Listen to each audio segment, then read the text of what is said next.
السلام علیکم۔ کبھی سوچا ہے کہ کوئی 100 سال تک سوتا رہے؟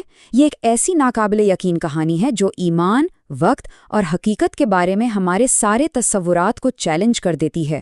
تو آئیے آج جانتے ہیں اس نبی کی کہانی جنہوں نے پلک جھپکتے ہی ایک پوری صدی کا سفر طے کر لیا تھا۔ ذرا سوچئے، آپ ایک لمبی نیند سے بیدار ہوں اور آپ کو پتہ چلے کہ 100 سال گزر چکے ہیں۔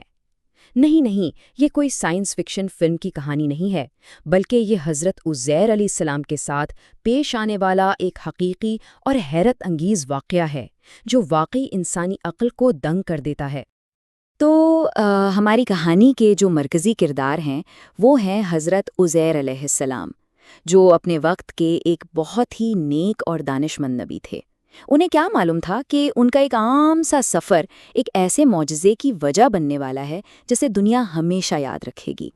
ہوا یوں کہ حضرت عزیر کا گزر ایک ایسے ویران شہر سے ہوا جہاں ہر طرف تباہی ہی تباہی تھی، ٹوٹی ہوئی عمارتیں، بکھری ہوئی انسانی ہڈیاں۔ ایسا لگتا تھا جیسے موت کی ایک خاموش داستان ہر طرف پھیلی ہوئی ہے۔ یہی وہ منظر تھا جس نے ان کے دل میں ایک بہت گہرا سوال پیدا کیا۔ ان بکھری ہوئی گلی سڑی ہڈیوں کو دیکھ کر ان کے ذہن میں یہ خیال آیا کہ اللہ ان مردوں کو دوبارہ زندگی کیسے دے گا؟ اب دیکھیے، یہ سوال شک کی وجہ سے نہیں تھا، بلکہ اللہ کی قدرت کو سمجھنے کی ایک گہری خواہش کا نتیجہ تھا۔ مگر اس سوال کا جواب انہیں ایک ایسے معجزے کی شکل میں ملنے والا تھا جس کی کوئی توقع ہی نہیں کر سکتا تھا۔ اس سوال کے جواب میں اللہ تعالیٰ نے انہیں صرف لفظوں سے نہیں بلکہ اپنی قدرت کا ایک ایسا عملی نمونہ دکھانے کا فیصلہ کیا جو ہمیشہ کے لیے ایک مثال بن جائے۔ یہ ایک ایسا جواب تھا جو خود ایک معجزہ بننے والا تھا۔ اللہ کے حکم سے ملک الموت تشریف لائے اور حضرت عزیر علیہ السلام کی روح قبض کر لی گئی۔ وہ اسی ویران شہر میں بے جان لیٹ گئے اور یہیں سے اس معجزے کا آغاز ہوا جس نے وقت کے سارے پیمانوں کو بدل کر رکھ دیا۔ 100 سال، یہ صرف ایک نمبر نہیں ہے، یہ ایک پوری صدی ہے۔ ذرا تصور کریں، دنیا بدل گئی، نسلیں گزر گئیں، سلطنتیں بنیں اور مٹ گئیں، اور وہ اسی جگہ بے خبر پڑے رہے۔ یہ اللہ کی قدرت کا ایک ایسا مظہر تھا جو انسانی سوچ سے بہت بہت آگے تھا۔ اس ایک صدی کے دوران وقت کا پہیہ بہت تیزی سے گھومتا رہا۔ ان کا گدھا گل سڑ کر ہڈیوں کا ڈھانچہ بن گیا اور وہ شہر مکمل طور پر بدل گیا۔ وہ ایک ہی جگہ پر تھے لیکن دنیا ان کے بغیر بہت آگے نکل چکی تھی۔ اور پھر ایک صدی کی طویل خاموشی کے بعد اللہ نے حضرت عزیر کو دوبارہ زندگی دینے کا فیصلہ کیا۔ یہ کہانی کا وہ موڑ تھا جہاں ناممکن حقیقت کا روپ دھارنے والا تھا۔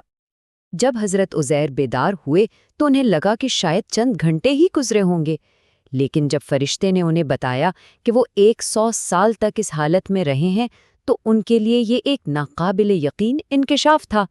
ان کے لیے وقت کے معنی ہی بدل گئے تھے۔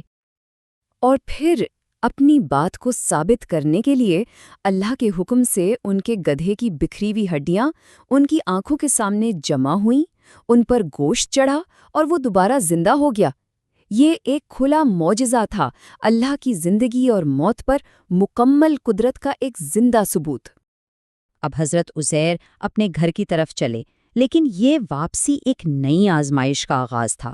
وہ ایک ایسی دنیا میں لوٹے تھے جو انہیں پہچانتی ہی نہیں تھی، اور وہ اپنے ہی شہر میں ایک اجنبی بن چکے تھے۔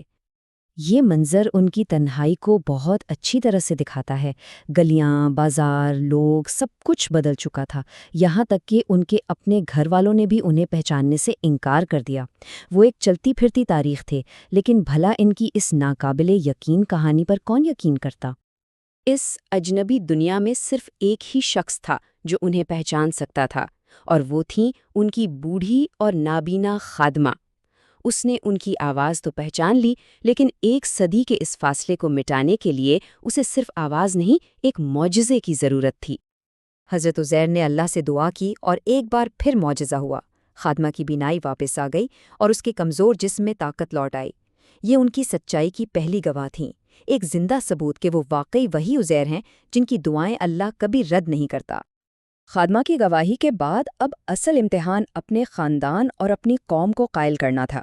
لیکن ان کی واپسی کا مقصد صرف اپنی شناخت ثابت کرنا نہیں تھا، بلکہ ایک ایسا عظیم کام انجام دینا تھا جس کے لیے اللہ نے انہیں چنا تھا۔ ذرا اس منظر کا تصور کیجیے، ایک باپ جو اب بھی 40 سال کا جوان ہے، اپنے 118 سالہ بوڑھے بیٹے کے سامنے کھڑا ہے۔ وقت نے تو رشتوں کے پیمانے ہی الٹ دیے تھے۔ یہ ملاقات ان کی سچائی کا سب سے بڑا اور ذاتی امتحان تھا۔ شک کو یقین میں بدلنے کے لیے بیٹے نے اپنے والد کی ایک جسمانی نشانی مانگی، ایک سیاہ تل۔ جب حضرت عزیر نے وہ نشانی دکھائی تو وقت کے تمام فاصلے مٹ گئے۔ ایک صدی کی جدائی کے بعد باپ اور بیٹا آنسوؤں کے ساتھ ایک دوسرے سے بغل گیر ہو گئے۔ اور یہیں آ کر ان کی 100 سالہ نیند کا اصل مقصد واضح ہوتا ہے۔ ان کی غیر موجودگی میں ظالم بادشاہ بخت نصر نے تورات کے تمام نسخے جلا دیے تھے تاکہ بنی اسرائیل کو ان کی مذہبی شناخت سے محروم کر دیا جائے۔ لیکن ایک آخری نسخہ تھا جس کا راز صرف اور صرف حضرت عزیر کے سینے میں محفوظ تھا۔ یہ ان کی واپسی کا سب سے بڑا معجزہ تھا۔ انہوں نے نہ صرف اپنی شناخت ثابت کی بلکہ اپنی قوم کو ان کی کھوئی ہوئی مقدس کتاب بھی لوٹا دی۔ انہوں نے اس بوسیدہ نسخے سے بڑی محنت اور لگن سے تورات کو دوبارہ تحریر کیا اور بنی اسرائیل کے ایمان کو ایک نئی زندگی بخشی۔ حضرت عزیر کی یہ کہانی ہمیں ایک بہت گہرے سوال پر چھوڑ جاتی ہے۔ اگر اللہ کے نزدیک ایک صدی اور ایک لمحے میں کوئی فرق نہیں، تو کیا وقت صرف ہمارے ذہن کا ایک تصور ہے؟ یہ کہانی صرف ایک معجزے کی داستان نہیں، بلکہ ہمیں اپنے ایمان، حقیقت اور وقت کے ساتھ اپنے رشتے پر دوبارہ غور کرنے کی دعوت دیتی ہے۔